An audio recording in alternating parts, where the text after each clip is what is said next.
So, um, the last time we talked was right after the Florida game where they won 7-6 in overtime. That was the Letang return game where he had 4 points and stuff like that. And then the next game was Thursday against Washington. But first, we have breaking news. The Islanders and Vancouver made a trade. The Islanders got Bo Horvat and they gave up Beauvillier and a first round pick and what else did they give up? I was just on it. Sorry, I just had a coughing spree. Okay, so it's Bo Horvat to the Islanders and Vancouver gets Anthony Beauvillier And the first round pick from Atu Ratty. Okay, I don't know who that is, and a first round pick. It's a conditional first round pick, whatever that means. So, okay, so they made a big move. Finally. This is this bothers me as a Penguins fan because now it's early. I know it's early. I know the trade deadline is March 3rd. We have over a month, but still, God, we need to do something. My goodness. I mean, Ruedel and Russ could go. I wouldn't have any problems with that. I know people are going to be like, why Rust? He performs once in a while. It's just gotten stale for us. And when I go through everything and I look at players' value and what we can get for them and so on and so forth, and I think Ruedel's just, I mean, he's AHL caliber at best. And Rust, we could get some money for. He's just kind of fallen into, I don't know. I don't like him on our team anymore. I don't know whether the problem is half the team has no trade clauses. I don't know whether Rust has a no trade clause. I don't know anything about contracts or any of that stuff. That's the problem, though. Is there a way to bring that up? Yeah.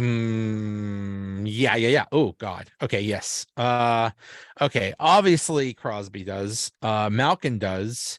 There are what are called, it looks like there are no movement clauses, and then there are like modified no trade clauses where I think a player says I won't go to these certain teams. Yeah, X amount of teams. Okay. So here's who has either a no movement clause or a limited no movement clause. Hold on. Hold on. You're getting me all excited. I get to make notes. Okay. Hold on. No movement clause? Okay. No movement clause. Okay. Crosby, Malkin. Gensel has a modified no trade clause, whatever that means. Zucker is modified. Yeah, Zucker is modified. Rust has a full no trade clause. They can't trade him. What? I know. Why him? Are you kidding me? We're stuck with him? We're stuck with him. Oh, we're never gonna win the cup. I'm done. Podcast over. Here's who what else. A mistake. Exactly. Here's who else has I don't even care anymore. Honestly, this team's a joke. Raquel has a modified no trade clause, and guess who else doesn't?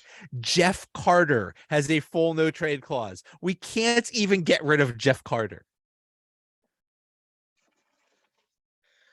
It gets better. On the defense, obviously Letang has a no trade clause. Petrie has a no trade clause, and Brian Dumoulin has a modified no trade clause. We can't even get rid of Brian Dumoulin. Dumoulin's not our worst player. I'm so sick and tired of people here. I'm done. I don't even want to hear about how bad Brian Dumoulin is. He's not bad. He's not even close to our worst player. Again, Joe with the Twitter. I'm I gonna didn't give you say crap. I didn't say anything. I'm just saying that is the situation. If you, even Uh, if you wanted to trade him, you couldn't. no, there's got to be a way around that. Like these guys aren't gods. I would imagine. Yeah, I don't know. I would imagine. If you gave them like a Tim Hortons gift card or something like that, maybe they would waive that no trade clause or something like Oh, that. I don't know. this team just went from frustrating to impossible.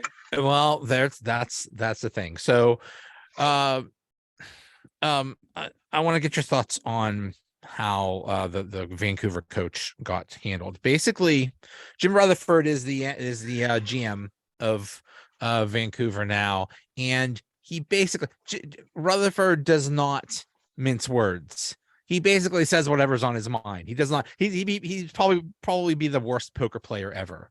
And he basically said, "I'm tired of Boudreaux, and I'm going to fire him." He didn't say that exactly, but he basically hinted that like that he was going to get rid of Boudreaux. Um, Okay, wait, who said that? Rutherford?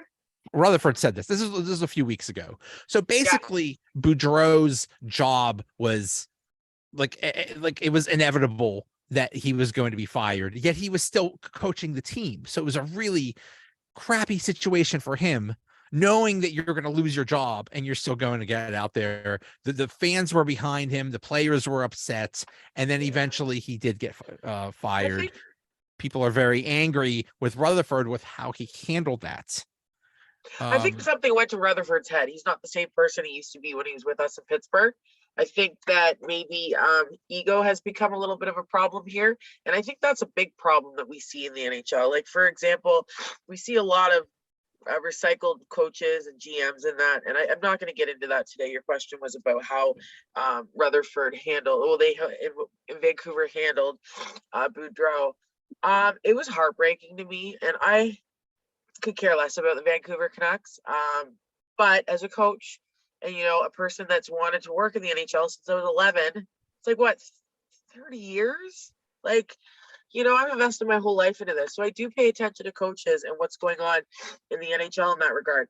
And like to see him almost fall apart, like a grown man fall apart, fall to tears, broke me. It broke me. It literally broke me. And I sat there and I was just like shook. I'm like, I can't. Like, how could you do this to someone? And the irony about all this is during like mental health matters month or whatever, nothing matters. Nobody cares. Like, I'm over it. Anyways, this is just my opinion based on experience, I should say. But like this man was falling apart. There's a way to handle things better. If you want to get a coach out, you find one. You don't weed him out and make comments and make it like awkward for him. But at the end of the day, too, your coach isn't on the ice. A lot of you got to look at both the players and the coach. Like, it's complicated, So did they handle it well? No. Would I want to see Rutherford back in Pittsburgh after this? No. Honestly, I lost a lot of respect for Rutherford. And because of what he's been doing in Vancouver or even before that? just in general, like he was pretty good for us when he was here, but I just find like he's changed. He's not the same, he's not the same. He's not the same person. He's not. It's gone to his head. Something's gone to his head. I'm Isn't he looking up like how 70? old he is. I was gonna say, how old is he? 70? He's in his he's 73. Yeah.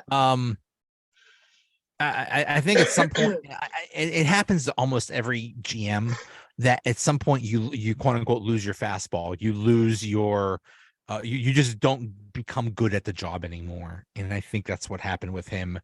The circumstances of him leaving the Penguins, like what, a month into the season or something like that, a couple of years ago, was just really, really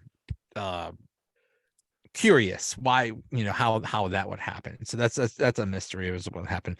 I think he could have handled it better, but at the same time, they're all professionals and coaches last like 2 or 3 years. That's the average amount of time that a coach lasts in the NHL. So it's like, you're upset you got fired. Like, what?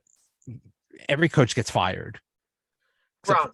Except for Wrong. our coach. Wrong, Joe. That's so not really.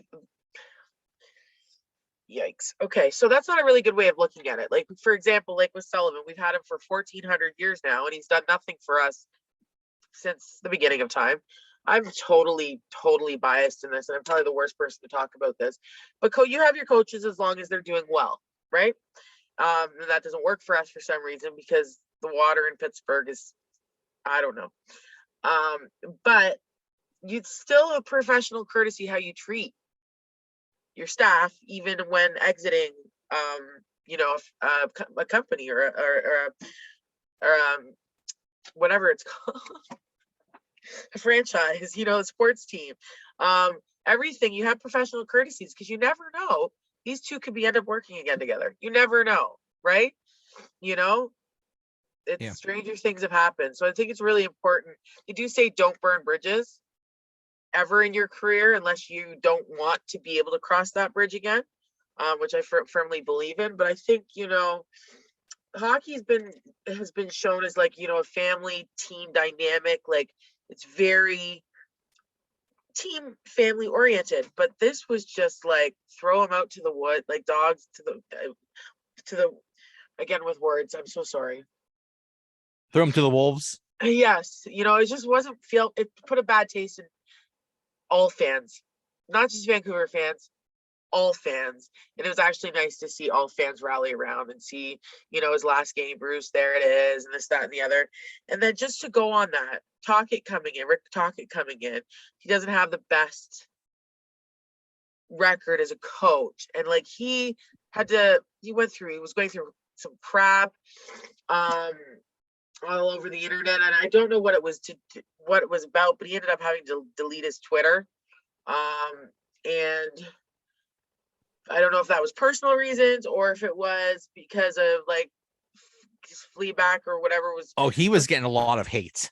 So much. And I was I was in contact with him. I was going to interview him for a book I was doing. He followed me on Twitter and I didn't get to catch him before he deleted his.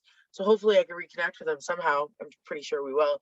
But it was pretty upsetting because it's like I'm reading all this stuff and people like are ripping on him. Like, leave the man alone. Give him a chance. He's new in his career. The guy is he's just a guy that got hired for a job. He had nothing to do with this whole, hate on Rutherford, he's the one that deserves the crap, but Tocchet's just doing a job.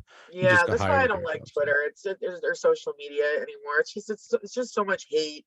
People don't even necessarily deserve it, and it's just like they get shrouded into a corner, and it's like, you know what? It's gross. Really, it's gross. But I do like to see, the passion and the humanity that Bruce had. Bruce was a human, right? First and foremost. And he loved the game of hockey. And you saw that. Yeah, you get fired. You do. But there's a way to handle it so that you can go out with your head up rather than in tears. That's just me. And I mean, like, I'm a woman. I can only imagine me in this industry. Like, I've been in this industry. I've never cried in front. I have cried behind the scenes. Oh boy, have I cried. But I've been to the point where I've like been shocked at how I've been handled. It's not just professional, it's actually everywhere. People and egos in this industry are pretty crazy. Yeah. No, you're right. There should be some kind of professionalism for that. So as it stands right now, the Islanders are 2 points behind the Penguins. That at this point, I don't know. It's pretty tight there, eh? Down. It is. They're 1 point behind the Capitals for that second spot. The Panthers are right there too. Buffalo, Sabres are right there. Oh my goodness. Like even Philly, if they continue to play well, they're not that far out. Philly's only 6 points out of a spot. That's nothing. That's 3 wins. Yeah. That's and nothing. Detroit even 51. Like, wow. Wow. Should we get into each game? Yes, let's get into the game. So Thursday they played In Washington, it was a loss 3-2 in overtime and a shootout, but they played a lot better defensively than the Florida game. But I mean, and this is just, I don't know if it's just because it's Washington. They always play Washington well, and Ugh, the one goal, the first goal was scored by Ovechkin that was on the frustrating. dot with a shot. He scored that same kind of goal probably 700 times out of his 800 some goals. It's probably the same thing. It's so Um, predictable. so predictable. It's happening. He literally just stood there. And waited for the shot. And Paling, for some reason, decided to leave him alone and go to the front of the net and leave the literal greatest goal scorer of all time right there alone. Yeah, too, and he wasn't really watching Ovi with the puck much. He was more focused. I remember because he was facing the other side of the net, and rather than facing Ovi. And I know, you know what? Know your players, know your opponents, know what they do, know their habits, know their downfalls, know their weaknesses, know their weaknesses. That's how you beat people. Or beat teams. Sorry, that sounded really horrible. But it's so important. Like every player's job is to know your opponent. It's like when you go into a fight, a boxing fight, you are going to know your opponent's weaknesses, strengths, right down to their every punch they throw, where it's coming from, and how, you know what I mean. You know your opponent. Hockey is no different. You got to know your opponents, and that was bad. That was really, really bad on Paling there. I have to say, I was just like, what do you like? Even Ovechkin's little son even knows how to play Ovechkin better than Paling did. I've seen videos.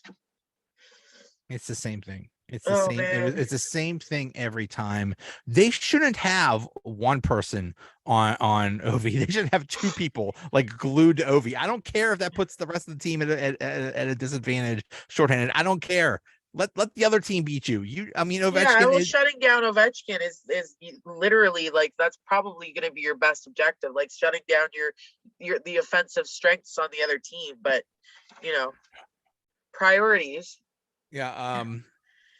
Danton Heinen, I believe, had a goal. I just want to mention too that we were shut down to 7 shots in that first period.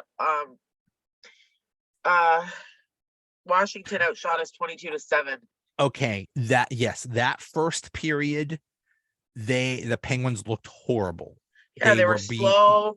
There was Yeah, no heart. It wasn't the same team as Tuesday when Letang came back. That was Letang's second game, right? Yeah. yeah. There was no. It Um, was just like I thought we'd have that Letang high for a few games. Remember we talked about it, mhm. but where'd it go? But yes, back to It lasted one game. my favorite player, Heinen. Yeah, your boy scored. Your boy scored, and he got a whopping 8 minutes 43 seconds of ice time. Oh my goodness. He's the best. Um. Uh. Yeah. And then it gets to overtime, which we know in this case is almost a guaranteed loss, but they did not lose into 3-on-3. They lost in the shootout, and really, Yeah, we it's suck in a shootout. we suck in a shootout. I remember tweeting sometime that the shootout is the NHL's way of forcing a player into submission because it really showcases how weak their confidence skills are, how they have absolutely no showcase skills. It's embarrassing. Like they just are too afraid to fully give it. Not all the players. It's usually the superstars that are the worst at shootouts. But I wanted to go back a little bit in this game, and I remember when Bluger got charged or penalized with a face-off violation. I fell out of my chair because Carter was brought in and he won that face-off. And I will still scream this till I'm blue in the face.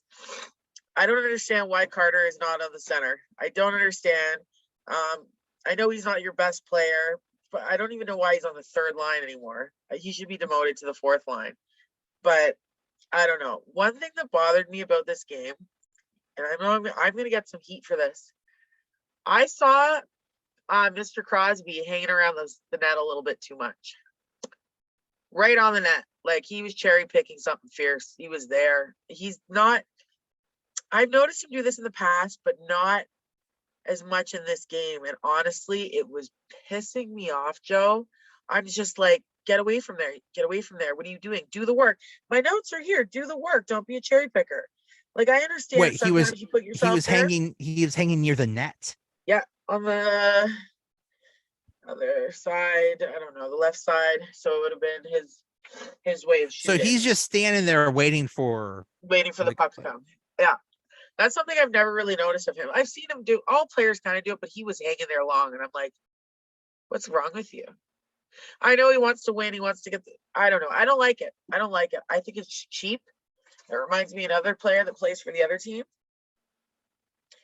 That was, you know, a pretty big cherry picker, big goal scorer himself, number 8. Anyways, yeah, I didn't like seeing that. I'm not seeing the same Sidney Crosby that I've seen over the years, this year especially. Granted, he's getting some points and he does have some good moments, but it's just like I'm seeing a shell of the player I once seen. Wow. Do you think it's an age thing, or do you think it's a mental? Yeah. Could be spiritual. I don't know, but it's mental. It's frustrating though, because you know he's the reason I'm here. So. Yeah, but you know what? That's it. What about how are missed shots and turnovers? It was low, actually. We only had 13 errors in this game, 5 turnovers and eight missed shots. And excuse me. Our biggest well, help me here. Why am I struggling with words so much lately? What are you trying to say? Our biggest offenders were Petrie, Dumoulin, and Raquel with 2 errors. And then we had Heinen, Rust, O'Connor, Ruido, Pedersen, Letang, and Carter all had 1. But Dumoulin had a point. O'Connor had a point. It doesn't matter. These guys had points, but no errors, which makes me happy. It was Gino for once. He had no points though. Sydney had no errors. And he had a point. Jake had no errors. Zucker had no errors. So only 2 players in the top line had errors, which usually it's all of them, which I like seeing that, the 2 top lines. And Paling, sorry. Paling had no errors, though I still, his judgment call on Ovi's goal, that's an error to me. Oh yeah, definitely. But I have some notes. I said, we've got no heart. There's no rhythm. I'm so sorry. No connection or flow. I talked about Sydney being a cherry picker. I'm going to get so much heat for that. Casey was sensational. He was good. He faced 45 shots in that game. And he let in 2? 2 goals, yeah. 2 goals out of 45. That's pretty phenomenal considering the state of our defense. And I know we didn't have too many turnovers in that game, but I was impressed. I was really impressed with Casey in that game. And Paley needs to know his opponents better. That was really bad. And our faceoffs are still a really big issue. I don't like the deep pairings. I don't like the lineup, and we suck in overtime. Yeah. One of the shootout goals for Washington was by Kuznetsov, and he practically stood still. I don't think that should be allowed. I think you should be allowed to move at some point. I think it's impossible to stop a goal when like the goalie just the shooter just stands there and decides when he's going to shoot. I don't know. That bothered me, but I don't remember. Yeah. But I thought it was interesting that they stopped Oshie, who is Mr. Shootouts. I'm so sorry. I'm a mess tonight. Good. Yeah, I had a hard time. I'm so sorry. Bless you. I You know I'm are falling apart, Joe.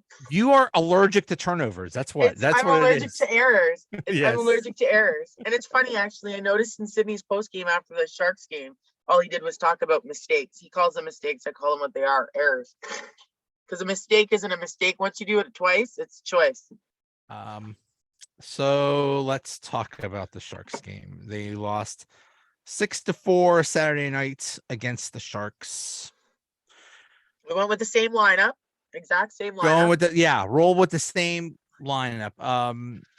The Sharks are in second to last in They're like the fourth Pacific. last overall, and this would have been their 15th win out of 51 games played, beating us. Correct. I should make it clear I was unable to watch the game. Not by choice, just by inability. I don't know if our listeners know that I was a pretty diehard Sharks fan, and after that cup run, the Pens beat them I just have not been able to watch it. I feel quite ashamed of myself. So I did listen on the Pens app, and I got about 20 minutes in, one period in. Then I couldn't bring myself. It was pretty torture. Not that the Pens were losing. I kind of enjoyed that a little bit. I mean, I'm a big fan of karma. What can I say? But I did follow along on the app, and I kept notes and whatnot. So I just starting off, because we were playing one of the worst teams in the league. Sullivan's like, hey, let's keep the same lineup. It's good. Yeah. There was a goal. The first goal was scored by the Sharks. Yeah, minute 25. This was at first you would say this was a horrible game by DeSmith, but really this was a complete There's a whole defensive. dumpster fire of a team performance. Yes, it was a total team effort. Yeah, absolutely. So on that first goal, Petrie and Pedersen go behind the net, and that's really good when you have both defensemen behind the net. Yeah. Then Malkin was supposed to cover someone and just decided not to play defense, not to do anything really. Gino does that. I'm telling you, I watch him all the time. He'll be like, oh, "Okay, Gino's about to do something," and then he's like, it's like he sees a butterfly and he goes off in a different direction. It's yeah, that's what you get with him. You get spectacular goals, and you get defensive lapses. Let's call it that. Yeah, that's right. This is yet another goal that is scored either at the beginning or an end of a period. They're really good at giving up goals at beginnings and ends of periods. I know, 7 seconds left in the first period. Carlson scored. Carlson I was like, come on. But this first period was a really indication of how this whole game was going to go. Yeah. Sharks were dominating. Sharks were dominating. Malkin and Crosby scored on the power play. Yeah. And okay, cool. And then Carlson scores at 19:53 of the period. That was actually one of the best periods I'd seen from Sidney Crosby. I haven't been really watching, but I've been paying attention and listening. One of the best periods I'd heard from him in weeks. I wonder what his motivation was.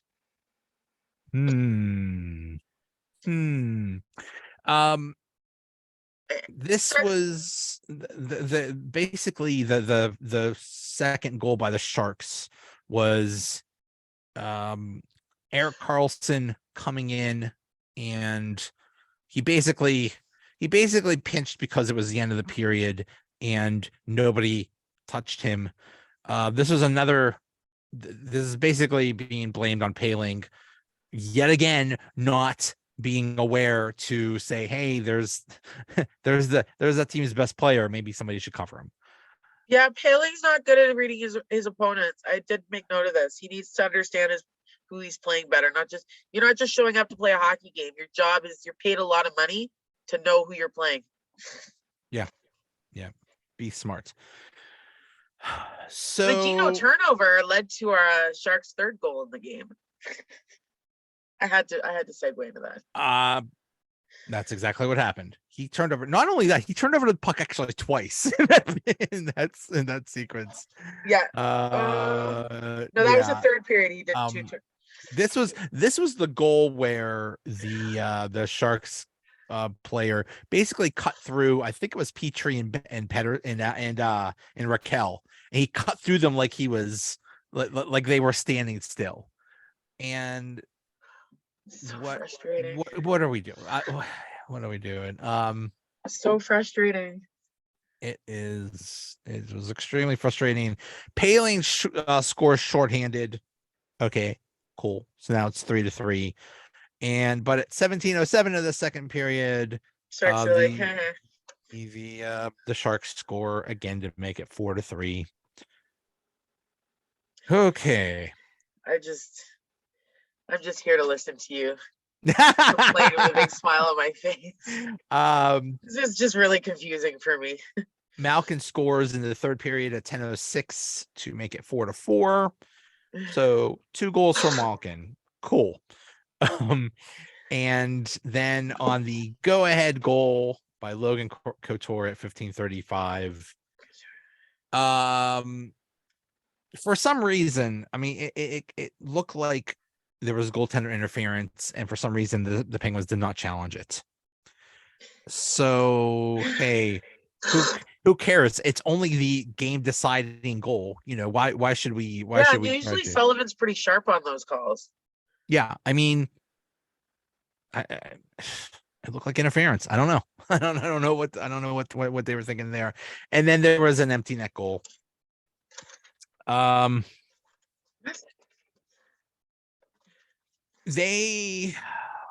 go back a little bit. On January 10th, they played Vancouver, who is having a bad year, and they barely won. On January 16th, they played Anaheim. These are both at home. Anaheim is in last in the Pacific and one of the worst in the entire league. League. Beat them. Barely beat them, beat them in overtime. And then the next game they play Ottawa and lose in overtime. New Jersey, January 22nd. Well, they're a good team, but another overtime. Yeah, they're a good team. This time they were not as lucky. When things like that happen, when you barely beat a bad team, it seemed like their attitude was, oh well, so yeah, we played lousy, but we won. And they're all excited that they won. Oh, I know. I'm like, what are you celebrating? Exactly. So now they lost to a really bad team, and they were sad, and they were upset, and they were starting to realize that they are too a very bad team. That they don't have to be a very bad team. It's just the way the bench is being run. And I mean, I'm really upset over all these no trade and conditional contracts. Like, we're screwed. I'm sorry, I got ahead of myself. We had 25 errors in that game. 25 against the San Jose Sharks. And I don't like talking about it, but the Sharks have always be in my heart. I'm so sorry. So here's who could be traded. Here's who does not have a no trade clause. Can I just go over the errors first? I'm sorry. Yeah, go ahead. Sure. So we had 11 turnovers and 14 missed shots, works out to 25 errors. We had our biggest error people. I know how to speak, I swear. Were Letang and Gino with 3 errors each. Gino had 3 points, so he cancels each other out. Letang had 3 errors, 0 points, so he was a big addition to that game. And then we had a bunch of 2, Bluger, Rust, Pedersen, Sydney, McGinn, Petrie, all 2 errors. Mind you, a few of them had a couple. Well, Sydney had 2 points, and Petrie had 1 point. Petrie doesn't count. Yeah, he does. Anyways, I'm just gonna say Dumoulin and Heinen had 0 errors. because I'm sticking on that bandwagon. I'm starting my own wagon. And the one thing I wanted to talk about too, quickly is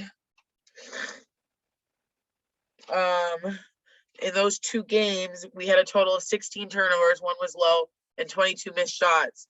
And the reason I focus so hard on errors is because errors can be fixed. These are small things that we can tighten up our game that will actually help improve our performance and thus our overall standing in the league. We'll start winning more. The players are starting to talk about mistakes. It's out there, so it needs to be done. It absolutely needs to be done. So in 49 games played, we have 585 missed shots. That's nuts. Imagine cleaning that up a little bit, how many more are going in? And then we have 459 turnovers. Now that doesn't include some of the players who only play 1 game here or there. I didn't count theirs in the grand scheme of things, but these errors are what the problem is. And Gino, again, 3 turnovers in 2 games, and 1 turnover directly led to a goal. All 3 in 1 game.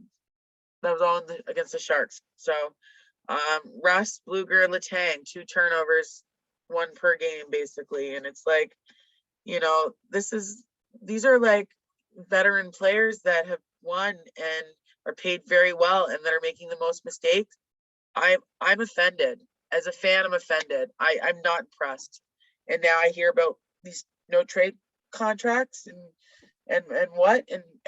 how is Sullivan even still there running these same lineups? Like, what the heck's going on? Like, look at this. It's not even funny if you look at this. Like, some of these players shouldn't even be playing together. Like, I know people are saying, oh, Raquel needs to go back up to the first line. You don't touch that second line. That second line is dynamic. It has that whole HBK flow that can keep building if they keep going. The other three lines need to be dismantled, and I'm done. The play. I'm frustrated, Joe.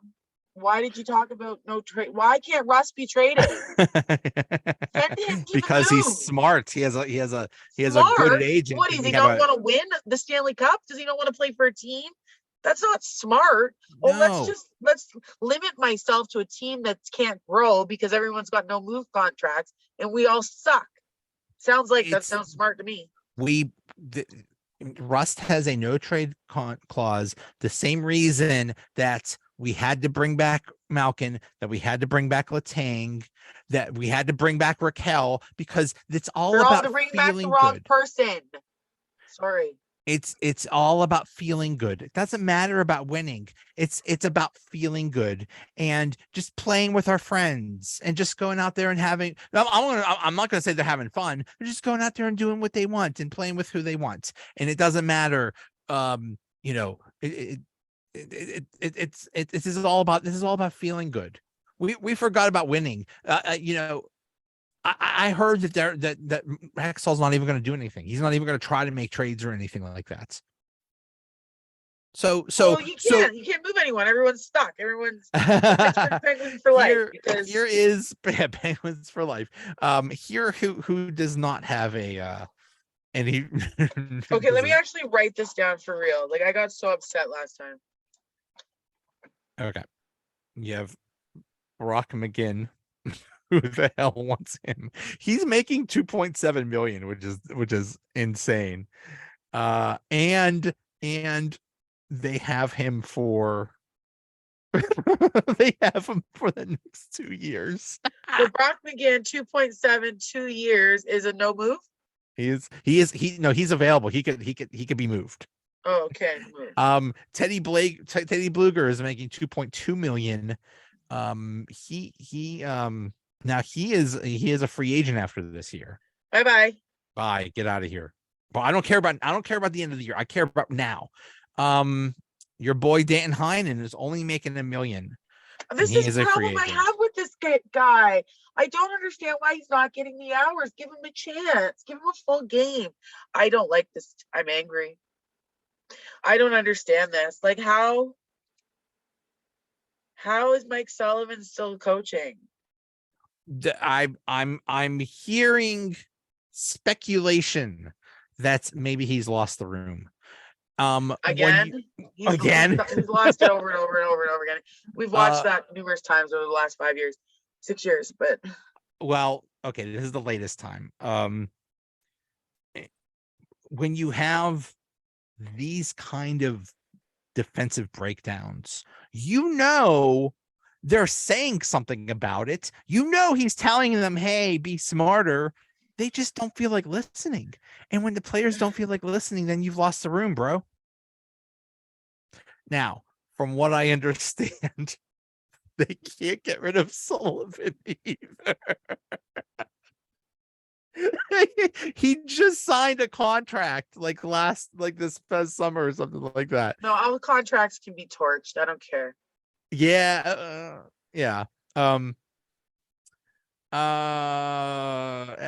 now in terms of defensemen, here's who only could be moved. Oh boy, Marcus Pettersson, who is making $4 million.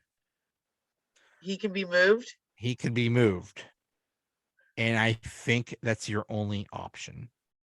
So one of our best defensemen who's kind of going through a rocky.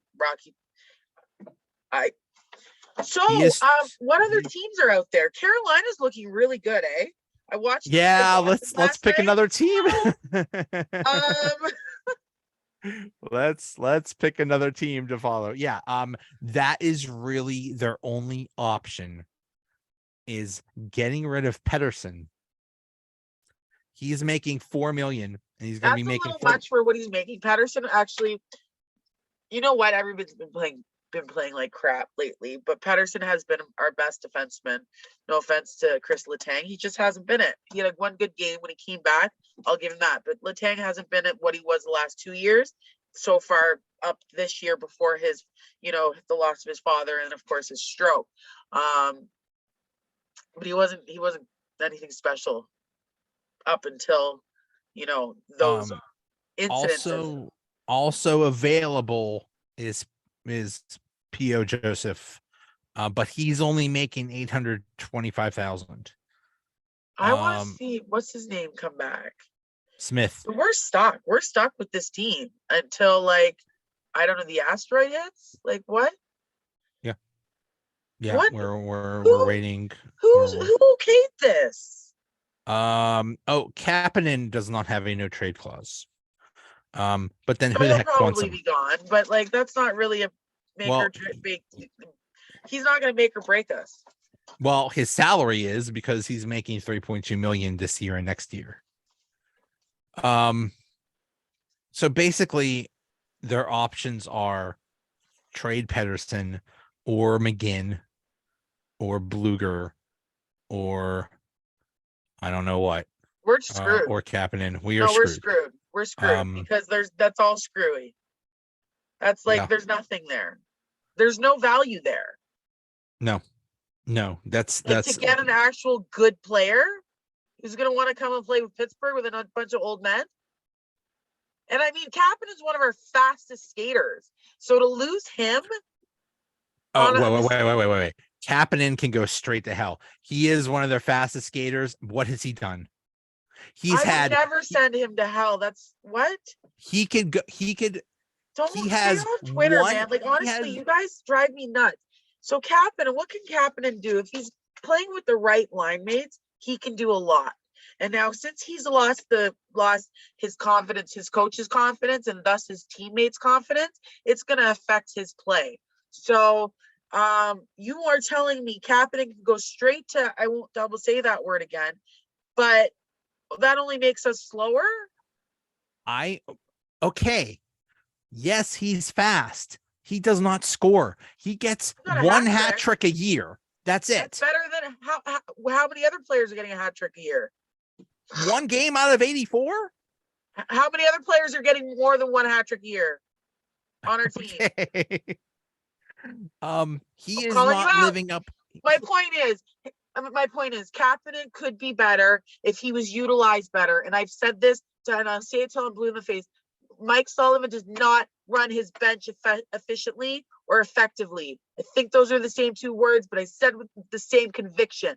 I'm telling you, he needs to, and I've been saying this for months, do this with the lineup. See what works. Who knows what could work now that didn't work a couple years ago with these players? Give them a chance. You know, like, you never know. But you can't, if you're not going to have the confidence in your players, if your players don't feel you're confident in them, period. What would you do with Kapanen if you were the coach? Assuming he's healthy. Assuming he's healthy, where would you put Kapanen that he would be utilized the best? Didn't I don't know.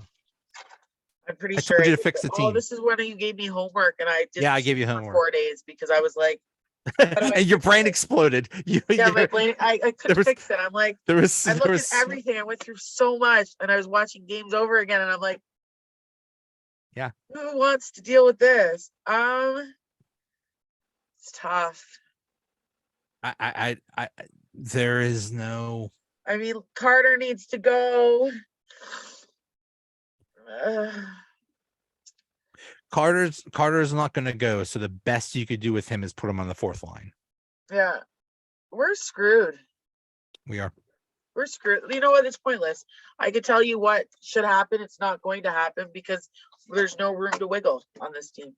They're going to get rid of Kapanen, one of our fastest players, and if he's not replaced with a fast or skater, like the same speed or faster, then we just get slower. If that's not a problem, like, I don't know what is. Like, you're not going to get, unless, are you not frustrated, Joe? I'm beyond frustrated. We've been saying the same thing almost every week for what, 4 months now? Yeah. 4 months now. We've been saying the same thing. We've been seeing the same thing from this team, and it's just getting worse.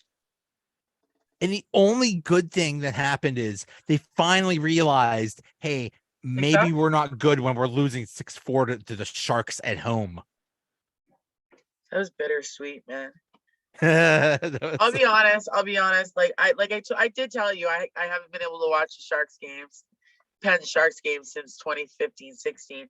And I got Valentine's Day to contend with. I don't think I'll be watching that one either, but I will listen. We'll see. Maybe I'll try, but I don't know who I'm cheering for that night. I don't know. We could scream till we're blue in their face. By the looks of it, we're in trouble. All these players, no move. Like, what do you think you are? Like, excuse me, Brian Rust? Who are you? Back of the line, bud. He's not a caliber player that should be able to say no move. I can't be moved. Yeah, right. That's right. Disgusting. A no movement clause should be for like the very best players. Like, yeah, not no. I mean, Zucker has a no trade clause. So basically, it seems like this season is being toast. Punted. Is toast. Oh, it's toast. We're not going to make the playoffs, not at this rate. Yeah, I was going to miss I think I was going to miss the first week of the playoffs, because I'm going on vacation. At this point, it doesn't matter. I don't think I'm going to be missing anything. Yeah. Here, I guess we could start looking toward next year. Zucker will be gone. Bluger, Heinen will be gone. Paling's a restricted free agent, and O'Connor's a restricted free agent. Dumoulin will be gone, and Tristan Jarry will be gone if they don't bring him back. And that is the big enchilada that we haven't dealt with. Is what do you do with Jarry? What do you do with a player that is constantly hurt? I've heard a rumor that his latest issue is not upper body, but it's actually a groin issue. That's what he heard at the beginning of the season. I'm telling you. Okay. He got run the fair game one. He got run by a player. I can't remember what he got. You could see it on his face. This is what I do I watch players to see reaction. And he got up slowly. Game 2, he got run at again. And he got up slowly, and you could see it in his face. And I knew it. I'm like, this man is hurt. and he continued to play, and it's re-aggravated this injury, and this. Correct me if I'm wrong. A groin injury is something that you need total rest. That is just going to keep Yeah, getting like even just you re-aggravating. walking, and like you can re-aggravate it, you know? Like who's in charge of this team? We don't know. I don't think there's anybody in charge of this team. I think It's like literally running amok. Like you've got no responsibility of players' health. You've got players with no trade contracts, clauses in their contracts that you shouldn't even have contracts. Woo! You've got a coach that's afraid to do anything with the lineup. You've got a GM that's from enemy. What was anyone like? Was Mario part of this when he was like, who was like, yeah, you know what? I think Ron Hextall would be a great addition to the Pittsburgh Penguins. Phenomenal idea. Did anyone like? I have a bad taste in my mouth just saying that, and it's been 2 years of this now. 2 years. I like that when I mean ownership changed, and when ownership changed, they said to Hextall, "What is your plan for this team?" He's like, "I don't have one. It's in my head, buddy." What do you don't have a plan? He said that. He said that. He said that they asked him, "What is your?" He said he didn't say I don't have a plan. He said the plan is in my head. I'm not writing it down. Fired. Yeah. Now that doesn't work. This is a multi-million-dollar company. That doesn't work in any line of business. If you say I don't have a plan, it's all up here. Like, what do we have to do? Do we have to do brain surgery to figure out what's going on here? From what I understand, I've heard someone say, well, if you fire Hextall, then Brian Burke will be in charge, and he's like Jim Rutherford, and he'll just go crazy with trades and stuff. Crazy. Go crazy, blow it up. Crazy. I'm okay with crazy because what we're seeing right now is insanity. Crazy is a little more fun. Insanity is scary. After the Sharks game, Sullivan said it's all his fault. And of course the player said no, it's not his fault. I don't know. You know what? First of all, players, it's your fault. You're on the ice. You're with the skates, the stick, and the puck. Sullivan, it's your fault too, because you have to run your bench. You have to motivate and inspire your team to get out there and do their best job. Fire everyone. Relocate the team to Quebec. It's over, Pittsburgh. I'm sorry. I'm just here to let you know. Don't move the team. I'm kidding. I'm kidding, but you know. I mean, here's the thing. Crosby is what, 35? Malkin 36 in a couple months. 30, he'll be 36. Malkin is 37. We have wasted yet another year of these icons, of these wonderful players. We wasted yet another year of their career because the coach and the GM are words I can't say. Yeah, when I spoke about legacies, like the last 5, now 6 years have taken away from their strength, their skill, their speed, everything, and adding to their legacies is just going like meow, because you're squandering this time. And it's like, okay, next year we'll get it next year. Well, next year, like at this point, there's not always going to be a next year. So it's like, seize the moment. I was about to quote some Eminem there, but I better not. It's just, Mom spaghetti. Yeah, it's frustrating. It's really frustrating to watch this go down, because it could be different. It could be different. Like, it's the wrong people there's the wrong people in these positions, Sullivan, Hextall, and it's frustrating. It's heartbreaking too. The crazy thing is, Crosby is having an okay season. No, he's having a great season. He's just not Yes, consistent. but his line mates are letting him down. Gensel, what the heck's going on Well, with get you, rid of them dude? both. I'm over it. Rust. They played Well, no, we together can't long get rid of enough. them. Bye. We can't. We can't. They have no trade clauses.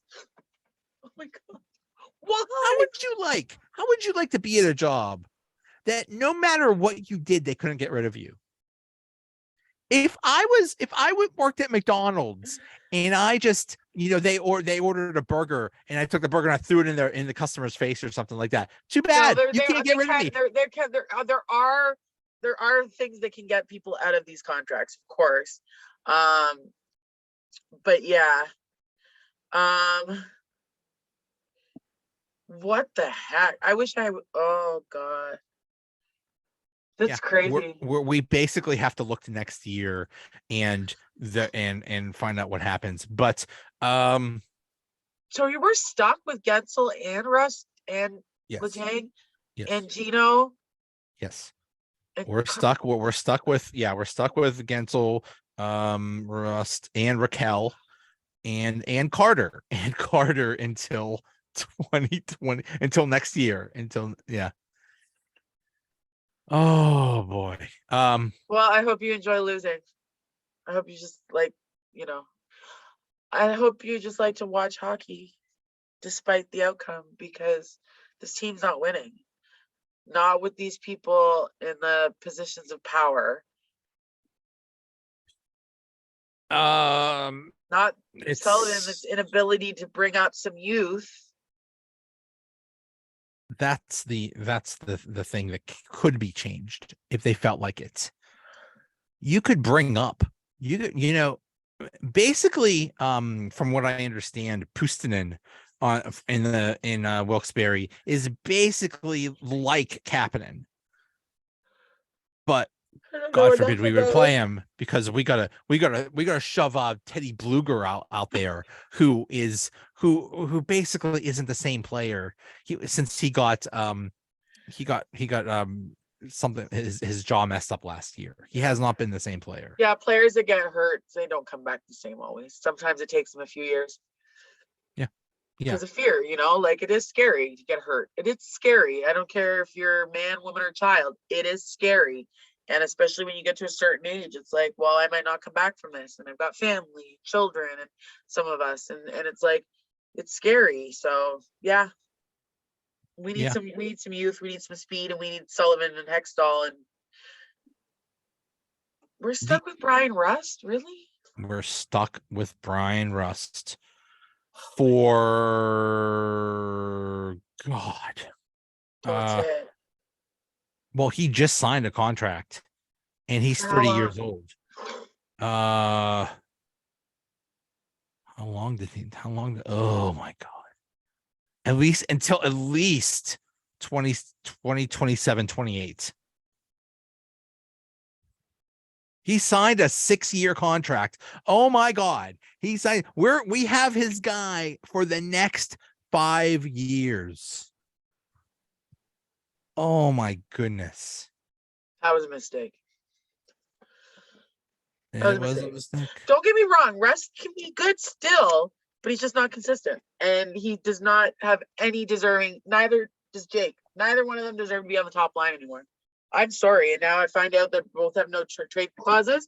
I don't know who's running that. It sounds like a circus. Sounds like the whole entire circus over there in Pittsburgh, because that's just like, how do you win when you have, what it is? You know what it is? It's a country club. It is just, what do you do at a country club? You just sit around and you just enjoy the view. And that's what this is. This is a country club. Sounds like a bunch of losers. Like, you don't want to win? No offense to country club people. Like, I'm sure that sounds really exciting. No, that's what we're doing. We could talk about all those times that we did win. All those times. Wait, look at that. Look at this. 5 wins. 2017 Stanley Cup champions. You could talk about that. We could talk, because that's what this is. It's a country club and a museum. A museum you go to visit and see the nice things, and that's what this is. We're going to see the nice players. Look at I'm over it. let's all remember. Let's all remember when things were good. Because we don't care about winning. We only care about feeling good. I don't like losing. It's not in my DNA, like at all. Like in my whole athletic career, if I lost a race against a girl, I used to run track too. When I lost a race, I would tunnel vision. I'm like, I'm getting her at that next track event. And Joe, I got her. I did not lose again to that lady or that girl. I did not lose.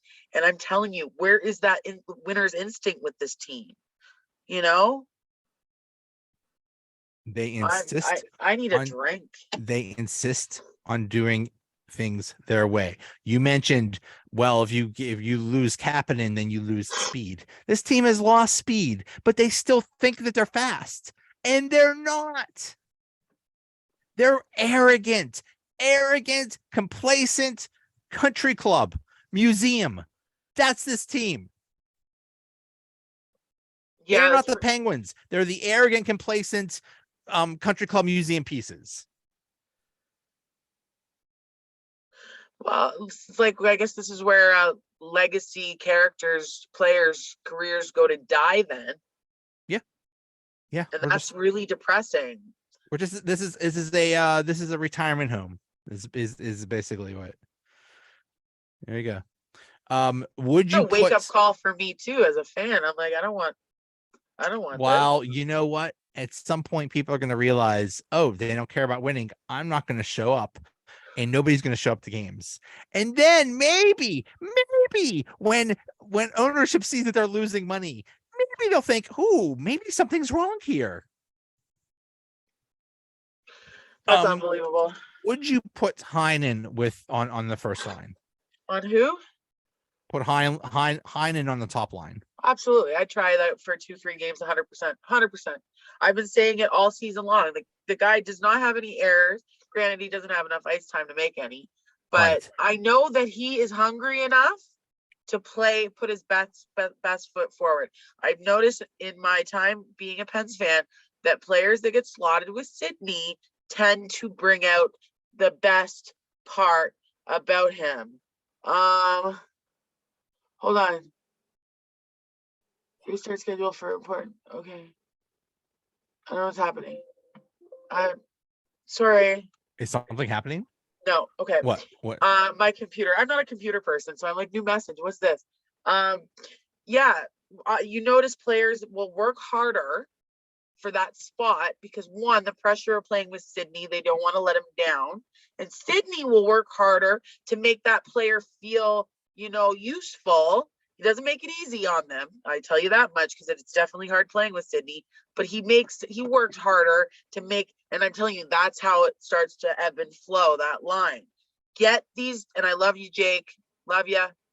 But get them off. It's not working anymore. Okay, but who do you replace? Your only choices right now. No, you got to keep one of them on. You got to keep one. You can't just so Sydney back into you can't do that to poor Sydney. Jake, Sydney, and then Heinen. But you got to remember, Heinen can go on he can play either side. Okay.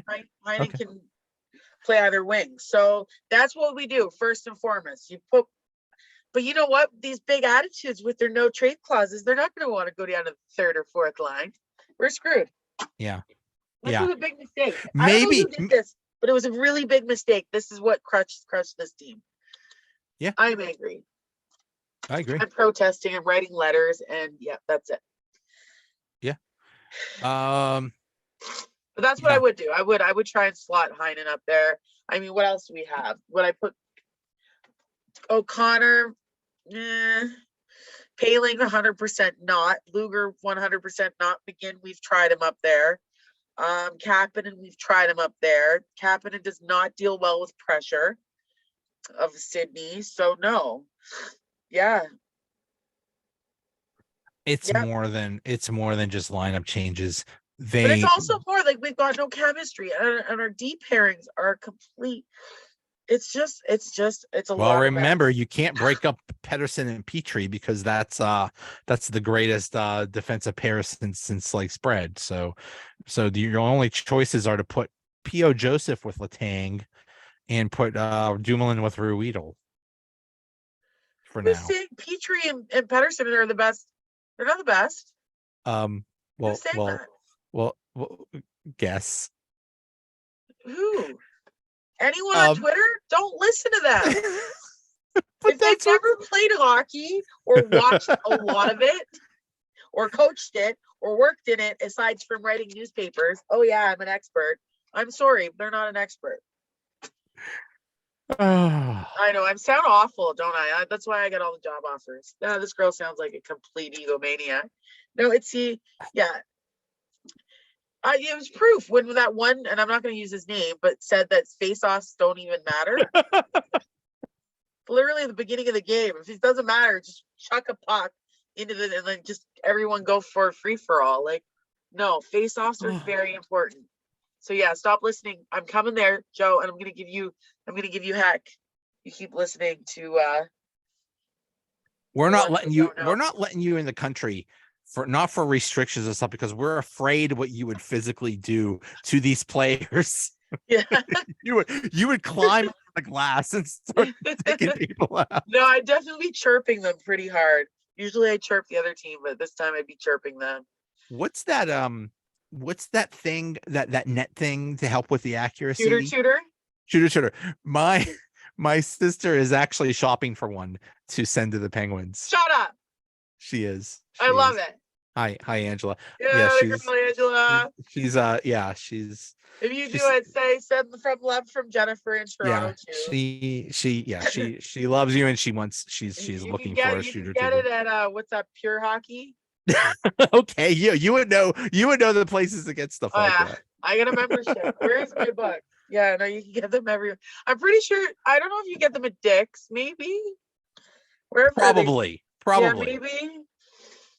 But yeah, I definitely need one of those. I like the way you think, Angela. Good stuff. Girl after my own heart. All right. So yeah, there are no games until Colorado. oh Tuesday. boy, at home, Colorado. That might be like a 20-0 game. That might be like 20-0. Colorado might win that game 20-0. Colorado's kind of been on a slump though, haven't they? Oh really? I don't know. I haven't been paying attention. Yeah, Colorado's in 15th. So they're then not really. and then after that they have December 14th at San Jose. Then they have a West Coast swing at Anaheim, at Kings, and then at San Jose. Yeah. So should be good. Should be good. Yeah. Oh boy. Something gotta give. Something gotta give. You cannot just allow this to continue. You just can't. And so Elliot Friedman in his 32 Thoughts podcast or whatever, he said the worst thing a GM can do is nothing. Let your team lose in the playoffs for the same reason 2 years in a row. Technically that already happened. Try doing it 5 years in a row. But in this case, he's saying, this situation with the Jari is a worst case scenario and a nightmare for the Penguins. It's not just that though. Like our whole team's crap. Okay, yes, the whole team's crap, but you still need a goaltender, and it's not the Smith. But we can't blame it on one player. I can't. You know what? That's just the coach in me. Like I could never have it go down. I'd sooner blame myself than let one player take the rap. Right, but still, you need a goalie, and it's not. And Jari is not reliable to be available, so you have to get someone else. Well, who's available? You know what? It's the Arizona goaltender, the Ottawa goaltender. There's a guy in Buffalo. There's the backup in Anaheim. No thanks. It's not a good. There's not a lot of options out there. So maybe play Tokarski, see what he's got. Players that have her given a chance to play up, they tend to shine. But what do I know? I just watch hockey. Well, yeah. What do you know? I take a few notes here and there. Okay, so that'll conclude it. I'm more angry now. I thought usually I get things off my chest and I feel better. I'm more angry now. I'm just angry and sad. I think it's the no trade that was a big eye opener for us. You know what? I just ruined your week. I'm sorry. I know, there goes my bye week. It's like, and it's my birthday week, and it's just like I get no hockey on my birthday. No hockey on your birthday. Not only no hockey on your birthday, the All-Star game on your birthday. That's just insulting. Yeah, no, that's nobody, not even the players want to watch. It's gonna be a tough week, but you know what? It is what it is. It literally is what it is, and it's going to be what it is. It's not going to change. But it could be what it was. We learned. I'm calling this podcast "No Trade Clause Madness." All right. Oh, my brain like hurts. I feel bad. I ruined your week. I ruined my week too. It's really upsetting to me that we're stuck with these players. Like, why? Whose idea? Oh my goodness. Anyways, yeah. So it looks like we probably won't have another sit down until like the 15th of February. We could talk next week. I don't know about what. After one game? Yeah, we could. Oh yeah, because it's the 30th. Yeah. We'll see. We'll figure something out. You don't have a no trade clause. You're you're free to be traded to other podcasts, but I still want you. So we'll No. You're the only podcast I do now. That's it. Oh wow. Yeah. So it is a no trade clause. It's exclusive. I don't lump me in that. Okay. Don't lump me in that. You're not the Brian Rust of podcasters. I'm so upset over that because I wrote down a whole big thing on lineups and now it's not gonna work. Yeah. I'm gonna yell at someone. Anyways. Okay. Well, so oh gosh. Okay, so I'm definitely not talking. So happy early birthday. Thank you. All right, I'll see you. Have a good one. You too. Bye. Ciao.